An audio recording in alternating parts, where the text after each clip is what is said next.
Before we begin recounting the events of the following war, if you're someone who enjoys history and the stories of soldiers and battles that changed the world, make sure to subscribe to the channel so you don't miss any of the events we cover here.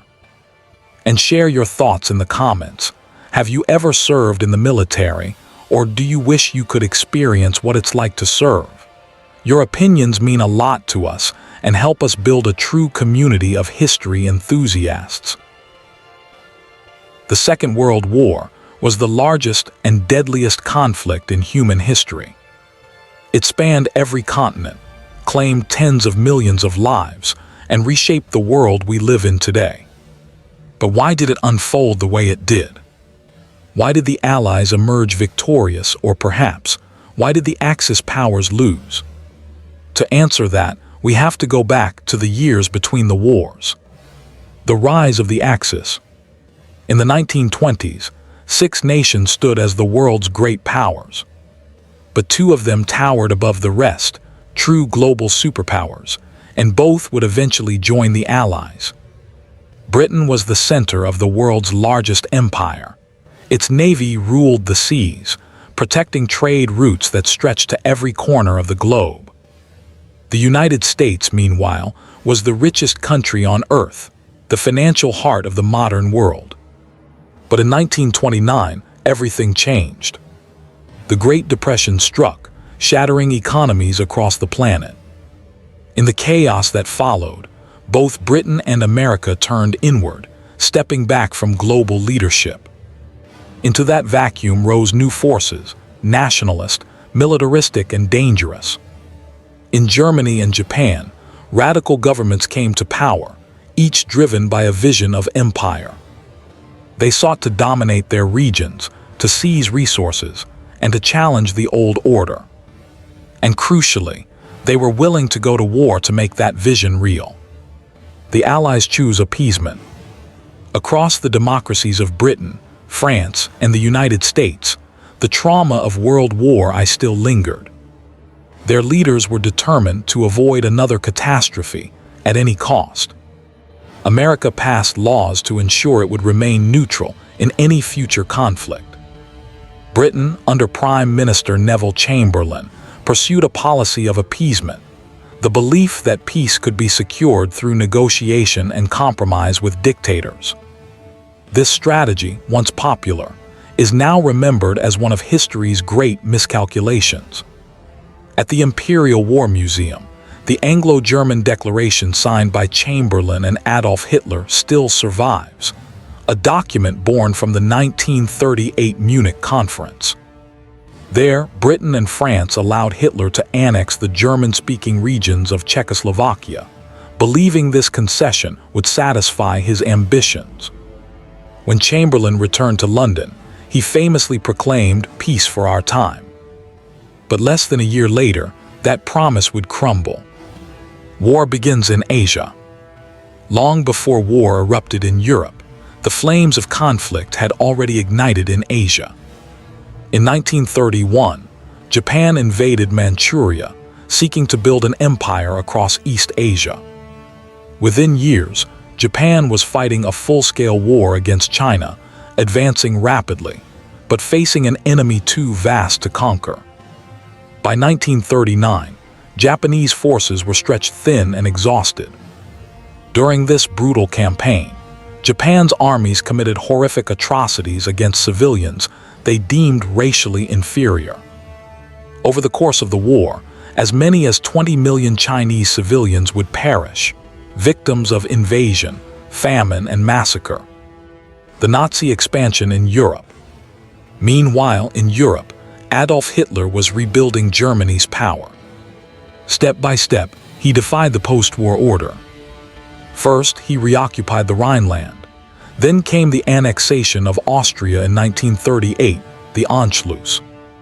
Next, he seized the Sudetenland from Czechoslovakia, claiming it was his final territorial demand. He even signed the Anglo-German declaration promising peace. But it was all a lie. In 1939, Germany invaded and absorbed the rest of Czechoslovakia, a blatant act of aggression that shocked the world. Finally, Britain and France drew a line. They guaranteed Poland's independence, vowing to defend it if attacked. The outbreak of war. On September 1st, 1939, Germany invaded Poland. 2 days later, Britain and France declared war. Europe was once again engulfed in total war. Then came an unthinkable twist. Just weeks after the invasion, the Soviet Union joined the assault, attacking Poland from the east under a secret pact with Hitler. The Molotov-Ribbentrop Pact divided Eastern Europe between Nazi Germany and the Communist Soviet Union, two ideological enemies, now temporary partners in conquest.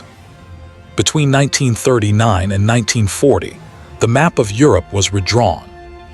The Soviets occupied the Baltic states, parts of Romania and Finland. The Germans, meanwhile, struck west, seizing Denmark and Norway before launching one of the most stunning campaigns in modern warfare. In just 6 weeks, their armored divisions and aircraft crushed France and the Low Countries. The world watched in disbelief. Britain stands alone.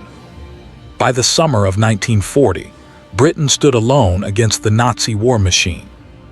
The evacuation at Dunkirk saved over 300,000 Allied troops, but nearly all their heavy equipment was left behind. To many, it looked like the end. But it was. Britain still had its empire, its dominions, and the unwavering support of governments in exile. Most importantly, it had Winston Churchill, the new Prime Minister, who vowed never to surrender. Protected by the English Channel, the Royal Navy, and the Royal Air Force, Britain held its ground. In the skies above southern England, the RAF fought the Battle of Britain and won. For the first time, Hitler's advance had been stopped. The Axis alliance and hidden weaknesses. Even as Germany triumphed on the continent, cracks were forming beneath the surface. In 1940, Germany, Italy, and Japan formally joined forces as the Axis powers. On paper, it looked like an unstoppable coalition. But each partner had its own ambitions and its own problems. Italy dreamed of rebuilding a Roman Empire in North Africa and the Balkans, but its campaign stalled in Greece and Egypt. Germany's new European territories were under naval blockade, starved of vital imports. Only its trade with the Soviet Union kept its war machine running. And in Asia, Japan's occupation of French Indochina provoked outrage from the United States. In retaliation, America imposed an oil and steel embargo, soon joined by Britain and the Netherlands. Overnight, Japan lost 94% of its oil imports. It was a crippling blow.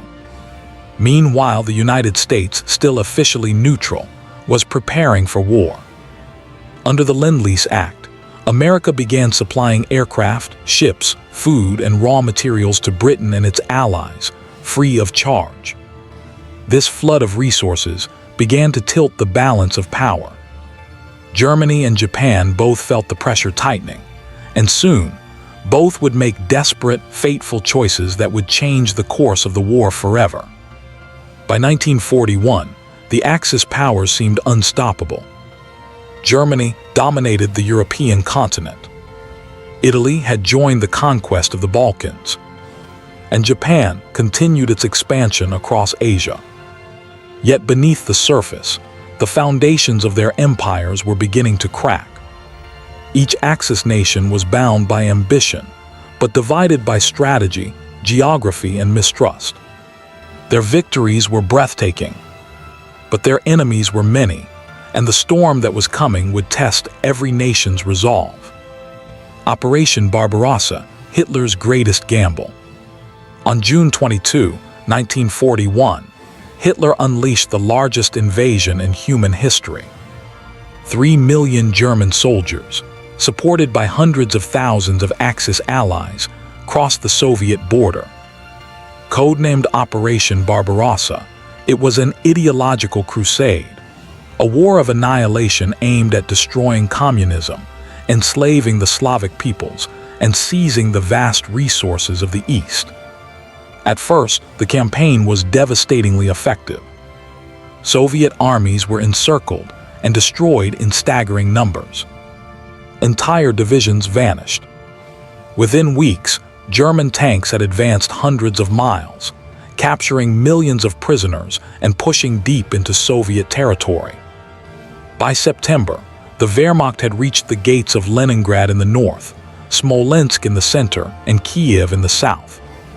Everywhere, the Red Army was reeling. But the German advance came at a terrible cost. The distances were enormous.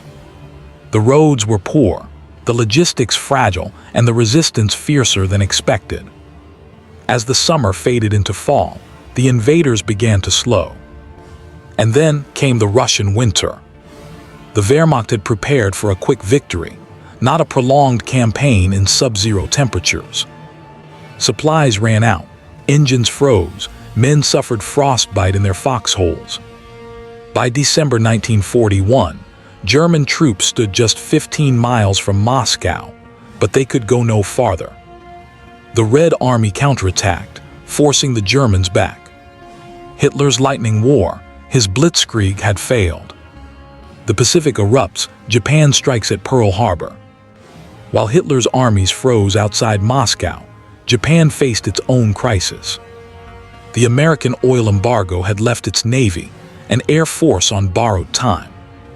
Without oil, Japan's empire would collapse within months.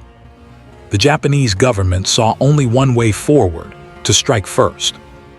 They would seize the oil fields of Southeast Asia and neutralize the only power capable of stopping them: the United States. At dawn on December 7, 1941, Japan launched a surprise attack on Pearl Harbor, Hawaii. In just 2 hours, 4 American battleships were sunk or crippled, and more than 2,400 Americans were killed. The next day, the United States declared war on Japan. Within days, Germany and Italy declared war on America in return. The conflict had become truly global. The Axis ascendant. By early 1942, the Axis controlled vast territories. German forces held most of continental Europe. Italy dominated the central Mediterranean. Japan's empire stretched from Burma to the Solomon Islands. From the Atlantic to the Pacific, it appeared the Axis powers might actually win. But those victories came with hidden costs. The more the Axis conquered, the more territory they had to defend. Their resources were stretched to the breaking point. And in the factories and shipyards of America, Britain, and the Soviet Union, a colossal counteroffensive was already taking shape. The turning of the tide, 1942. In the Pacific, the first major blow to Japanese expansion came in June 1942 at the Battle of Midway. Thanks to brilliant code-breaking and courage under fire, the U.S. Navy ambushed Japan's carrier fleet. 4 of Japan's frontline aircraft carriers were destroyed, a loss from which the Imperial Navy would never recover. From that moment on, the balance of power in the Pacific began to shift. Meanwhile, in North Africa, British forces under General Bernard Montgomery were preparing for a decisive stand against the legendary German commander Erwin Rommel, the Desert Fox. At El Alamein in October 1942, the British Eighth Army launched a massive counterattack. Rommel's Afrika Korps was driven back across the desert, marking the first major Allied victory on land. That same year, the United States landed its first troops in North Africa under Operation Torch. For the first time, American and British forces fought side by side. The cooperation that would define the rest of the war had begun. The Eastern Front burns. In the East, the war had become a nightmare of unimaginable scale. Cities were reduced to rubble. Entire populations were caught between 2 brutal regimes. The Germans advanced toward the Volga River and the city of Stalingrad, a name that would soon echo through history. The battle for Stalingrad began in the summer of 1942 and raged for 6 months. Street by street, building by building, both sides fought with savage determination. By winter, the German Sixth Army was surrounded and trapped inside the city. Hitler forbade them to surrender. In February 1943, after months of starvation and slaughter, what remained of the Sixth Army laid down its arms. It was the most catastrophic defeat in German military history and a turning point in the entire war. Allies regained momentum. The year 1943 marked a dramatic shift. In the Pacific, the U.S. began its island-hopping campaign, capturing key islands one by one, pushing ever closer to Japan. In North Africa, Axis forces surrendered by May. The Allies then invaded Sicily, and by September, landed on the Italian mainland. Mussolini's fascist regime collapsed. Italy switched sides, but German forces quickly occupied the country, turning it into another bloody battlefield. In the east, the Red Army struck back with overwhelming force. The Battle of Kursk in July 1943 saw the largest tank battle in history, more than 6,000 armored vehicles clashing across the plains of western Russia. When the smoke cleared, the Germans were in retreat. From that point on, they would never again regain the initiative in the east. By the end of 1943, the Axis powers were still fighting, but the tide of war had turned decisively against them. Their enemies were growing stronger, more coordinated, and more determined than ever before. The final phase of the conflict, the liberation of Europe and the downfall of the Axis, was about to begin. By 1944, the Axis powers were fighting for survival.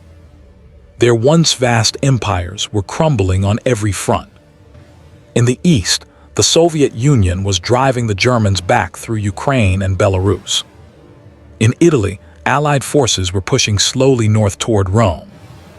And in the Pacific, American forces were advancing island by island, tightening the noose around Japan. The tide had turned.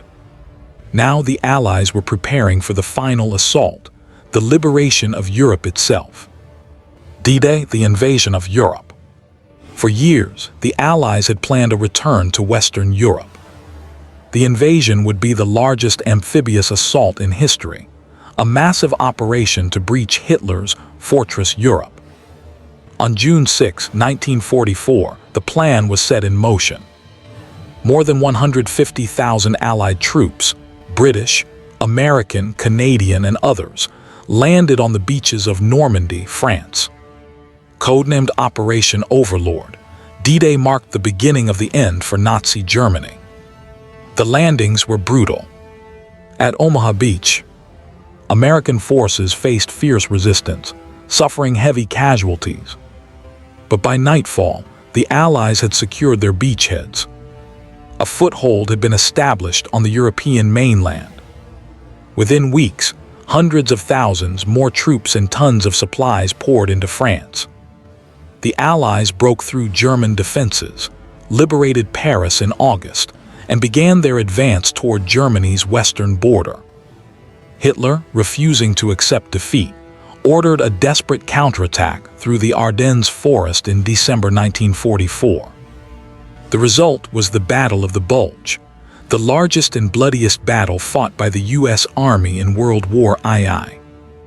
For 6 weeks, American forces held their ground in freezing conditions, eventually repelling the assault. Germany's last reserves were spent. The end was inevitable. The Eastern Front, the red tide rolls west. While the Allies fought their way through France, the Soviet Red Army unleashed a series of massive offensives on the Eastern Front. In 1944, Operation Bagration shattered the German Army Group Center, one of the most devastating defeats in military history. Soviet forces advanced hundreds of miles in a matter of weeks, liberating Minsk, Vilnius, and Warsaw. By early 1945, the Red Army was closing in on Berlin itself. The Eastern Front had become a vast battlefield of fire and destruction. Entire cities were reduced to ruins, and millions were dead. For Germany, it was total collapse. The end in Europe. In the West, Allied forces crossed the Rhine River in March 1945. The Third Reich was disintegrating. Hitler's allies were falling away. Italy had surrendered, Hungary was overrun, and the Balkans were lost. On April 30, 1945, as Soviet troops stormed central Berlin, Adolf Hitler took his own life in his bunker beneath the Reich Chancellery. Within days, Berlin fell. On May 8, 1945, VE Day, victory in Europe, Germany surrendered unconditionally. The war in Europe was over. But in the Pacific, the fighting continued. The Pacific War, fire and fury. Even as Germany collapsed, Japan refused to surrender. The U.S. had recaptured the Philippines and seized Iwo Jima and Okinawa, islands that brought American bombers within striking distance of the Japanese mainland. But every battle came at a terrible price. On Okinawa alone, over 200,000 soldiers and civilians died. By mid-1945, Japan's cities were being devastated by American bombing raids. Entire urban centers, Tokyo, Osaka, Nagoya, were burned to the ground in firestorms that killed hundreds of thousands. Yet Japan's military government vowed to fight to the end. President Harry S. Truman, who had succeeded Franklin D. Roosevelt after his death in April 1945, faced a grim choice: invade Japan at the cost of perhaps 1 million Allied lives, or use a new and terrible weapon: the atomic bomb and Japan's surrender. On August 6, 1945, an American B-29 bomber named Enola Gay dropped the world's first atomic bomb on the city of Hiroshima. In an instant, tens of thousands of people were killed. 3 days later, a second bomb fell on Nagasaki. By the time the fires died, over 200,000 civilians were dead. Faced with total annihilation, Emperor Hirohito broke with his military leaders and announced Japan's surrender. On August 15, 1945, VJ Day, victory over Japan, World War II came to an end. Formal surrender documents were signed aboard the USS Missouri on September 2, 1945. The deadliest conflict in human history was finally over. The aftermath, a new world. The cost was unimaginable. More than 60 million people had perished: soldiers, civilians, men, women, and children. Entire cities lay in ruins. But from that devastation, a new world began to emerge. The United States and the Soviet Union rose as the two superpowers of a new era, rivals locked in what would soon become the Cold War. Germany and Japan were occupied and rebuilt under Allied supervision. The United Nations was created in hopes of preventing another global catastrophe.